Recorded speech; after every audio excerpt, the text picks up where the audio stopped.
here today. So the topic tonight, if you had read the flyer, I'm going to be tackling the topic of gangs and violence in our community, how it impacts our school. Now, being the executive director of Raleigh, I've been on the front line for several years now, but even before Raleigh, Bermuda, I've been an advocate internationally for, over 15 years.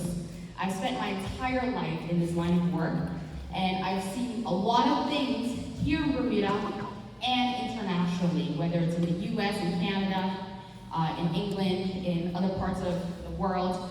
I've seen a lot of things, and there's a reality that exists outside of our bubble. And what I'm very grateful for is that Katrina has invited me in to really speak about this truth. Because sometimes we get caught up in our bubble, and we think, oh well, my kid goes to BI, they're in a private school, they're in a safe space. Nothing can really touch them outside. But the reality is that influences are a lot stronger than we can control, especially what's going on with our youth today. So, I just want to also mention before I dive right in, trigger warning.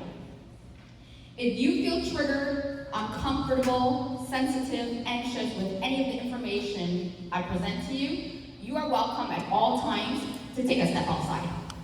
No offense will be taken, no questions asked. Your well-being is my priority, okay? So I want to make that clear to everybody. You need to step outside, go ahead. I'm not going to take offense to it. So, let's talk. How it affects our school. Today's gang culture and violence. Now, Raleigh Bermuda is a charity that I work for, and it was founded in 2004 with a mission to tackle gang violence, provide opportunities for underserved youth, to tackle inclusion and gaps in education and financial equity. Now, when I became the executive director of this organization, there was a certain vocabulary I had to get rid of right away. I do not use the term at risk. I say underserved. Because if we want to tackle privilege, we need to tackle who's being served, who's being overserved or underserved, and who's actually having the privilege in our community. So this is why I use the term underserved. I don't say at risk because imagine a kid hearing an adult saying that's an at-risk child I'm working with.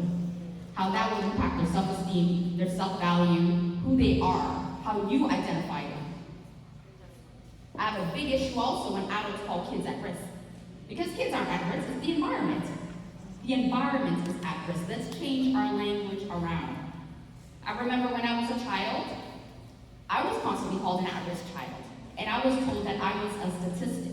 I was a number. And that played in my ear and in my head. I'm like, oh, that's all I am? An at-risk child? I grew up in one of the most high-crime violence ghettos in North America. So, when I entered this level of work and advocacy, I'm not learning it through just academic papers and books. I'm bringing my own personal experiences to what the street culture is. Now, we currently service over 400 young people in our organization between the ages of 14 all the way to 35. We are increasing our outreach to those underserved to help them manage and overcome the day-to-day risks they face, such as depression, drugs, alcohol, domestic abuse, gang membership, violence, and criminal activities.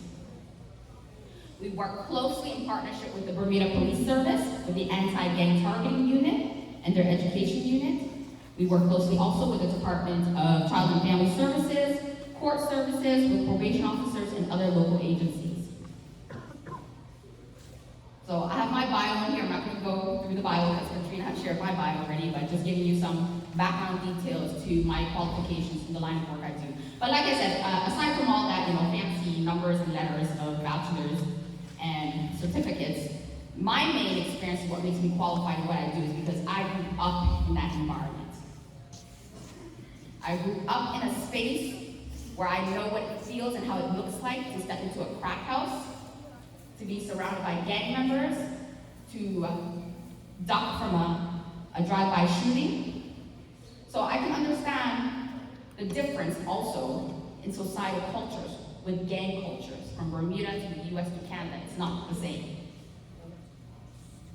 I also have on here my team, so you are aware that I do have a team, an incredible team who work on the front lines every day. I have Ms. Carrie Pacheco, who's our program coordinator, and we have project managers. These are our young people who have come through the program in the last 20 years and have come back and are now employed as project managers. So every single person now teaching our program was once a participant. That's what gives us the strength in what we do. So as you can see, I have some of their photos in the PowerPoint, in the paper printout, but I couldn't fit all their faces, so I apologize for that. If you want to see the rest of them, go on our website. So, did you know, like I said, we service over 400 young people currently between 14 to 35, and we're the only organization that works continuously to mentor and work with young Bermudians beyond the age of 18. A lot of organizations here do not go beyond 18. They say, well, you know, all the after-school programs, extracurriculars, opportunities, it's done at 18. Does anybody want to take a guess why oftentimes most organizations stops at 18? It's harder to find money. Donors don't want to give to adults. Because in the eyes of society, when a child turns, well, I would even say when they turn 16, why should we invest in you? And oftentimes I get a lot of donors who say to me, oh, well, why should we invest in a child that's already a troublemaker? There's no value in that young person anymore. So oftentimes a lot of donors only want to give money to the younger kids involved in organizations, which makes it a lot difficult for us to advocate and petition. But we do what we do, and I believe in the work we do. So hence the reason I still make noise. I say, hey, 18-year-olds and above still means something to me and should be of value to the community. We're the only organization that runs an anti-violence focused program on the island. There's a lot of programs on the island that incorporates that, you know, into their lesson plans. There's layers, there's aspects of it, but there's no actual program except us that actually just focus on that one thing. Why are you angry? Anger management. Why are you getting involved in gangs? Let's get straight to the question and the answers. We have the largest retention of young black men on island between the ages of 18 to 35. That speaks a lot about our program also. We also have a 24-hour safe haven for young people to escape abuse, harm, and toxic environments. Now, did you know also, we're the only organization that works directly with court services, offering programs to young Bermudians already in the criminal system, by working with probation officers, police officers, lawyers, and more. We're the only organization that petitions for young Bermudians between the ages of 17 to 24 in the criminal system for record clearances, further education, and travel opportunities. Do you know a lot of, well, first of all, are you even aware that once you get a record, you can't leave the island? Some people aren't aware of that. So we have our young people, once they get a bike at 16, they're racking up fines on speeding tickets. They don't go pay that off. There's a warrant out. They don't show up for that warrant. What does that turn into? A conviction. Then they can't leave the island. They can't even travel. They're on the red flag list. They don't even realize that they've been red flagged. But that is a record that's on their paperwork. And they can't even go to college. Simply for speeding tickets, unpaid fines, even a fight at school, a fight on the street, assault cases. So we deal with those cases to work with these young people, like, hey, we will work with you if you work with us and is really truly committed to changing your life. And we can actually petition to the judge to clean your record so you can actually go to school. You can actually travel, you can leave this island.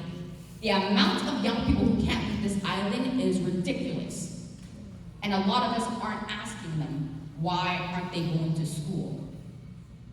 Because maybe they can't leave.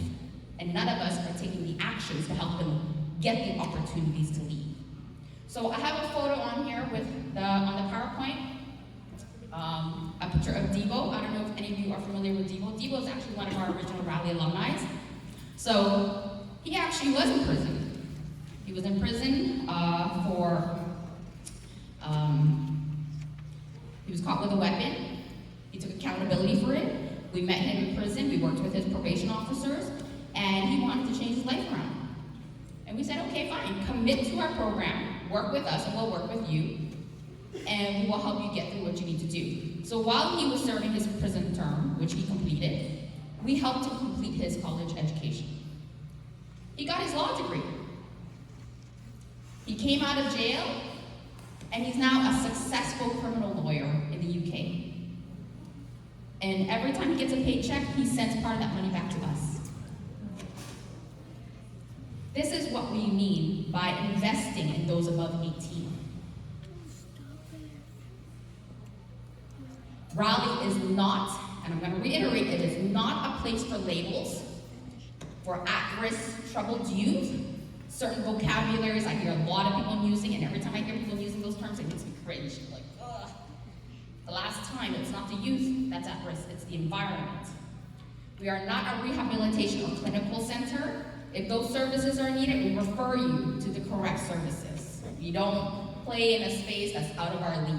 We don't do that. We are not a political affiliated organization either. So I'm here today to also share with you about the BRAVE program that I'm bringing to Bermuda Institute. So in 2019, our team developed a local program that we launched at the height of the pandemic in 2020. It's crazy, because we're like, who would launch a program during the pandemic? We did. Called the I Am Brave program for high school students. And it fit what we were doing, and I swear this is like, we didn't do it on purpose. We're like, hey, we're just gonna launch this during the pandemic. We actually have been working and trying to develop this program for a few years before that. And then, so when the pandemic happened and there was this increase in violence in the community, it just fit perfectly what we already had to offer in terms of the services of tackling this behavior. And our alumni, we have over 200 alumni that's involved in our organization that came back to me and said, Dany, you need to go younger with your programs. Because at first we were only tackling 17 to 24, because that was the gang recruitment age 20 years ago.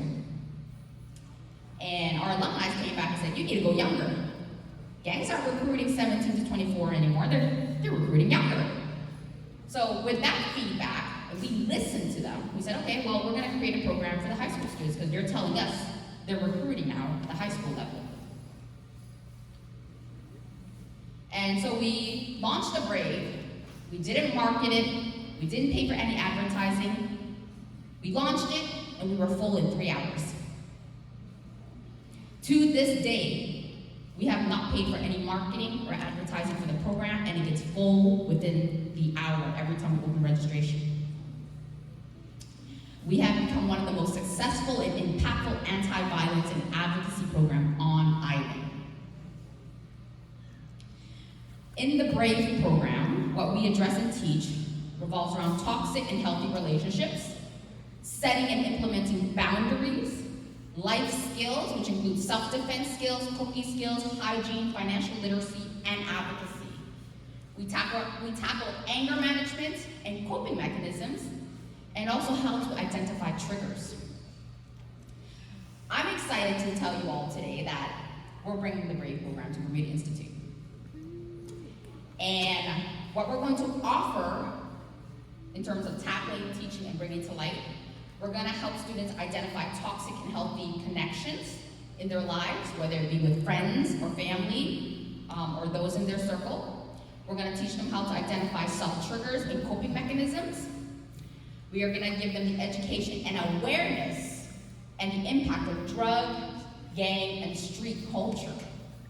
The thing is, a lot of our youth today think they know the streets because they see it on their TikTok or on their phones or through movies. But many of them have never lived the streets. So we give them that education and awareness of what street culture is actually like.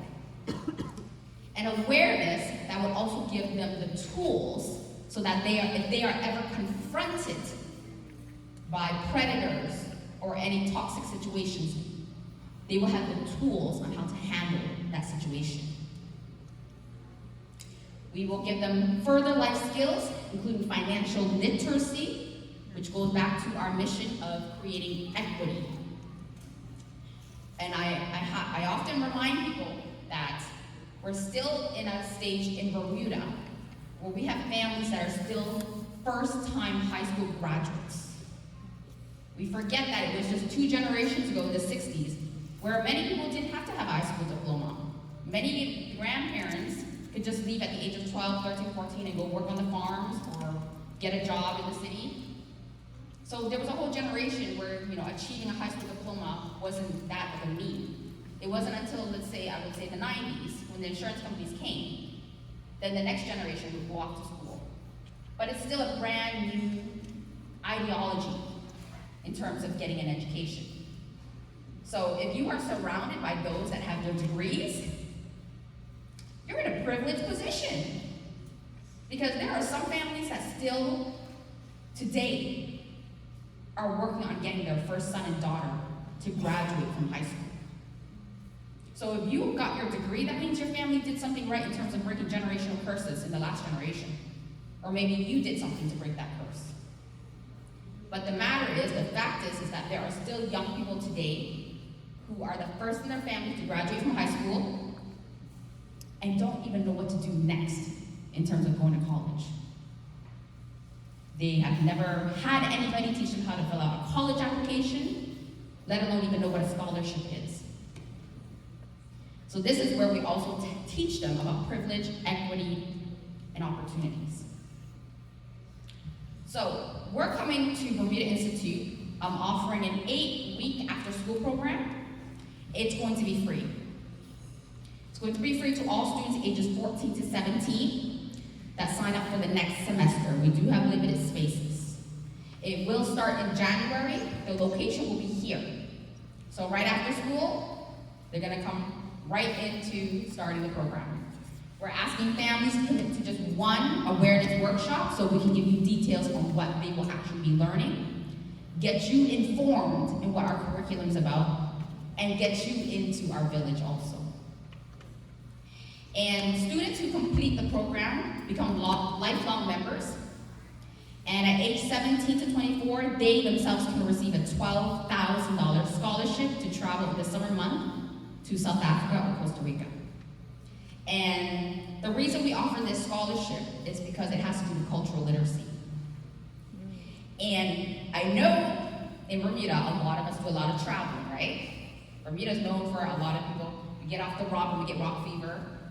But do you know Bermudians traveling is a small percentage of people of color traveling? We're surrounded by our friends and family that often travel, but when we look at the larger scale of international travel, people of color don't really travel. So we're trying to, again, tackle that equity and that privilege and get our young people out there to travel the world, because cultural literacy is as important as financial literacy and social literacy. We tend to just focus on the academics, and we forget to teach them about there are other cultures around the world that do things differently. Not necessarily wrong, it's different, but it's good to open your eyes and awareness to that, so that when you go out there, you're not disrespecting that culture or behaving in an inappropriate way in their society. And of course, parents and guardians and families become part of the parent support group. Now, I'm going to now dive into the statistics that we have.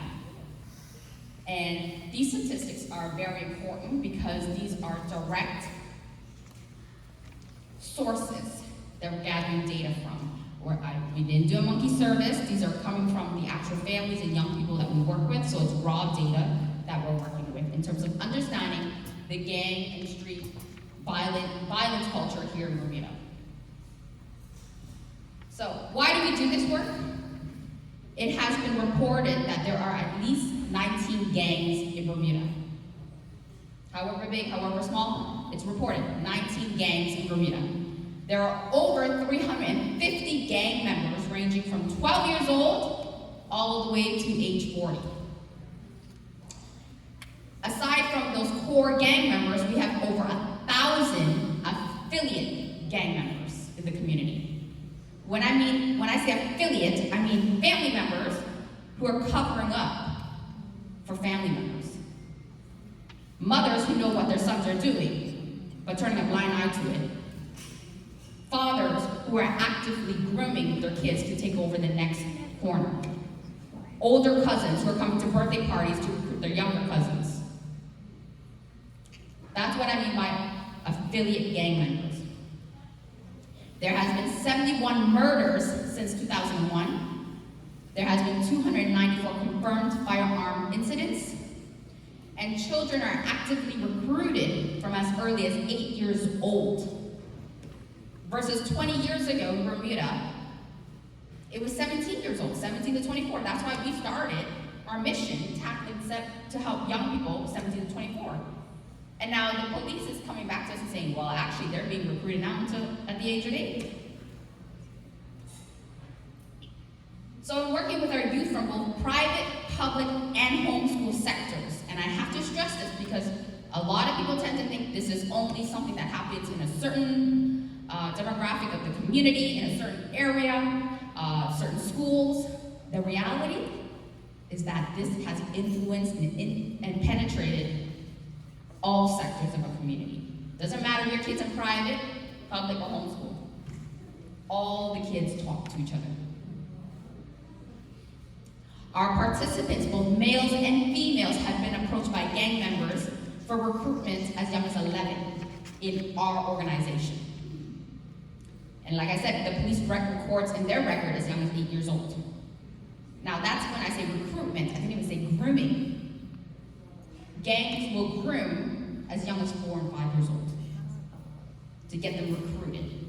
Now, I had several of our young men, our teenagers, who was able to share with us how recruitment looks like. And recruitment can be so simple as much as an older sibling going to pick up their siblings from school. They will observe who's the oldest kid in the family, who has all the responsibilities, and no parent in the picture. We had several of our young boys who, after leaving school, they would go pick up their their siblings from primary school. And when they go pick them up, then they would go stand at the bus shelter, wait for the bus, and gang members would observe them. And they would approach them and be like, hey, I noticed you have a lot on your plate. Why don't I help you out? Oh, look at your shoes. Let me get you some new shoes. Oh, you got something to eat? Let me get you something to eat. It starts off like that. Recruitment doesn't come out of the blue. It's through relationship building, through trust. And if any of you are familiar with SCARS training, with grooming, gang recruitment is the same way with grooming.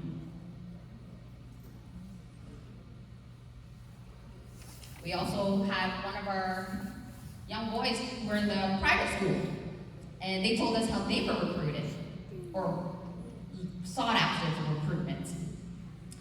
So, gang members also observe who are the high achievers, straight A honor roll students, because they need them too. You see, they need brains. They need those who will be the accountants, the ones that will look after their money, put things in check. So they need the smart ones too. So they're not necessarily just looking for the ones that are not achieving. Recruitment is going both ways, on the high ends and the low ends of the spectrum of academics. So even if you say, well, my kid is a overachiever, would never be into this, yeah, your kid might not be into it, but they're being sought after. Teenagers are also telling us 73% of them have been attacked by a peer, either physically, verbally, mentally, sexually, emotionally, or spiritually. 45% have been the victim of violence, and 18% have been perpetrators of violence. Those 18% perpetrators of violence, 100% admission from teenage girls. That says a lot about our young girls in our community, because we tend to think violence comes from our young men, and we forget about our young girls. But there's an increase of violence amongst our young girls today. 62% have been exposed or have witnessed drug activity, whether it's in the home, the school, or on the streets. One of the ways that our young people have been telling us that they've been exposed to drugs in the home is not through the parents. It's birthday parties when the older cousins come in. And when all the adults are in a different space, and the older cousin got all the kids. That's one of the ways the exposures are happening. 37.5% of students have friends and or family members in gangs. Now, teenagers are also telling us 50% of our surveyed students have been victims of sexual assault. 12.5% of them were females, and 37.5% were males. The reason there's a higher number for young men being victims of sexual assault is because there's a change in gang culture today, where older women are offering themselves up to younger boys to break their virginities as a means of entering gangs as a recruitment. Come and join us, and you will get all these sexual opportunities. And so a lot of these young men are offered that.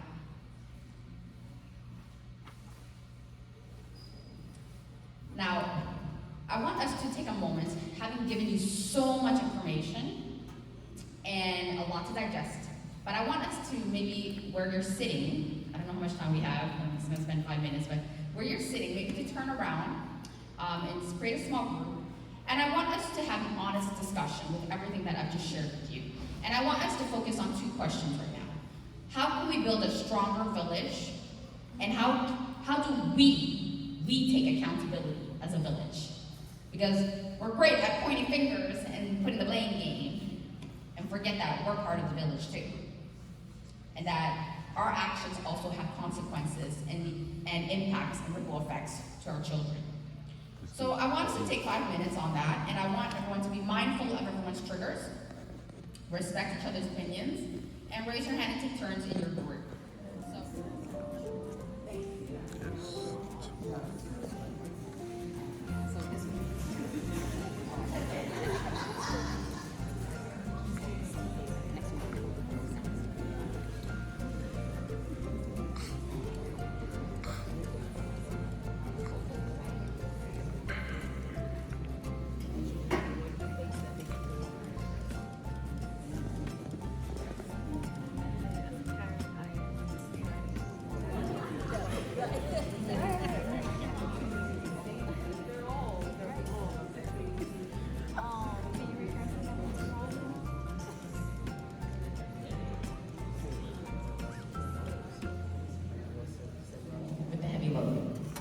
So it was kind of like a strategy on my part, like, get it off your chest, take a breather.